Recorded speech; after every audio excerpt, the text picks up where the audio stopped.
Here's Brody Brazil. Would you still be a Sharks fan if they moved to San Francisco in the Chase Center if they couldn't get a new stadium in San Jose? You see that happening down the road.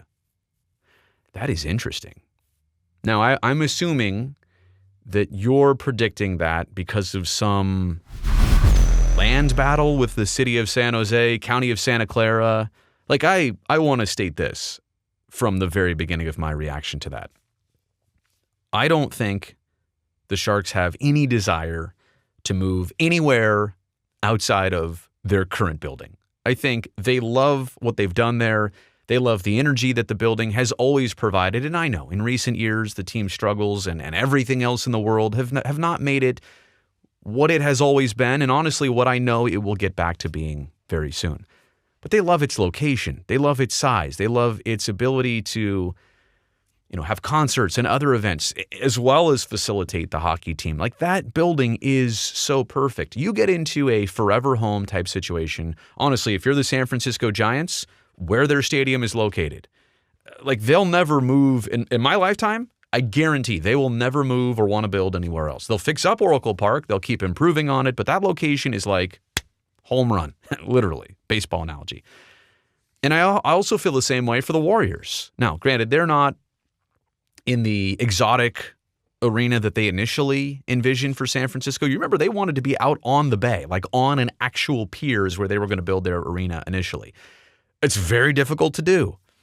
Look at the Oakland A's. They're having a tough enough time, and they're actually past this point. They've gotten it all approved to build on the estuary, right? But it was such a difficult deal. The Warriors said, you know what, we'll never get this passed. We're going to move a little bit inland and get this land a couple blocks south of Oracle Park. Anyway, long story short, you get into these forever home type situations, and I think Chase Center is a forever home type situation for the Warriors.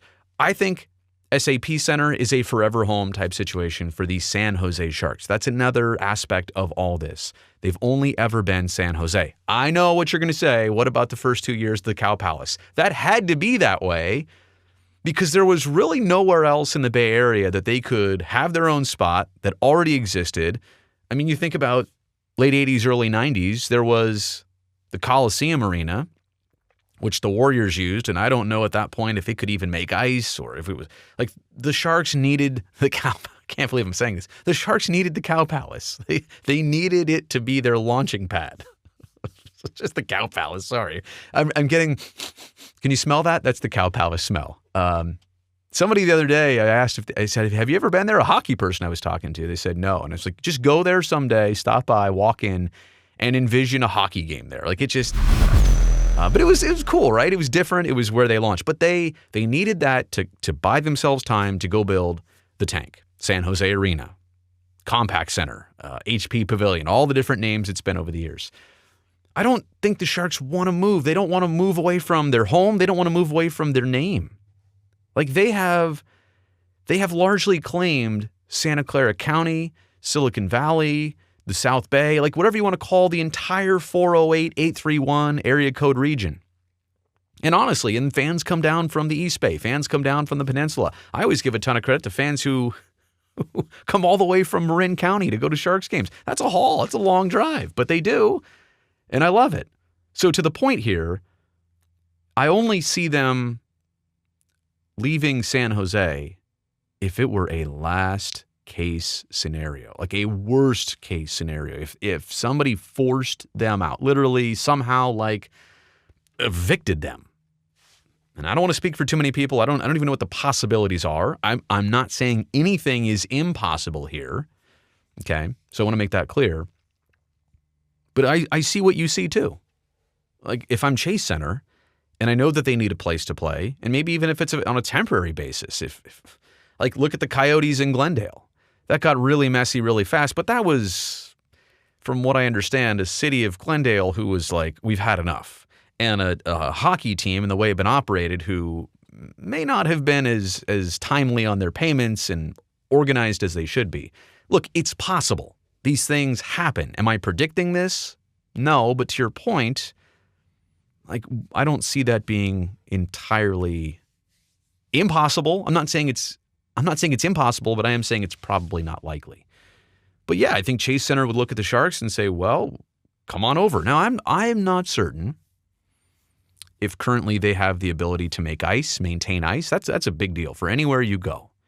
You can't just pick an arena and say, well, we can move here.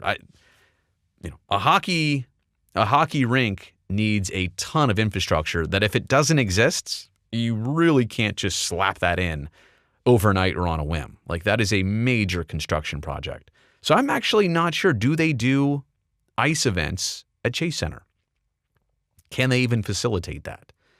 I know there was some question about even Golden One Center in Sacramento when it was constructed. There was a debate. Will they have ice-making facilities? Will they not?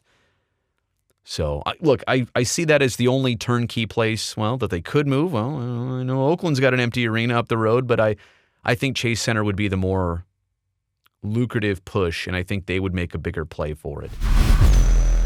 Look, we might be talking about this. I'll conclude my thoughts with saying, whatever this thought is, I don't see this in 1 year, 5 years. We're talking about way down the road, maybe. But again, all of this, and I don't want to speak for anybody, all of this needs to be prefaced by the fact that, like, if you're the Sharks, you've put tens of millions of dollars into the tank. In fact, I'll end it with this fact. Team president Jonathan Becker, he told me at the beginning of this hockey season, we were talking about the tank and improvements. More money has been spent on upgrading SAP Center since it was built than it actually cost to totally build it from scratch back in 91, 92, 93. Think about that for a second. They've spent more money upgrading it and keeping it up than they initially did to build it. Like, inflation costs are different now, but still, that's perspective for you. So why would you ever want to walk away from that, or your fan base, or your sponsors, or your community that you've worked for 30 plus years trying to build that? I don't think you want to walk away from it, but in a last case scenario, sure, I guess that's possible.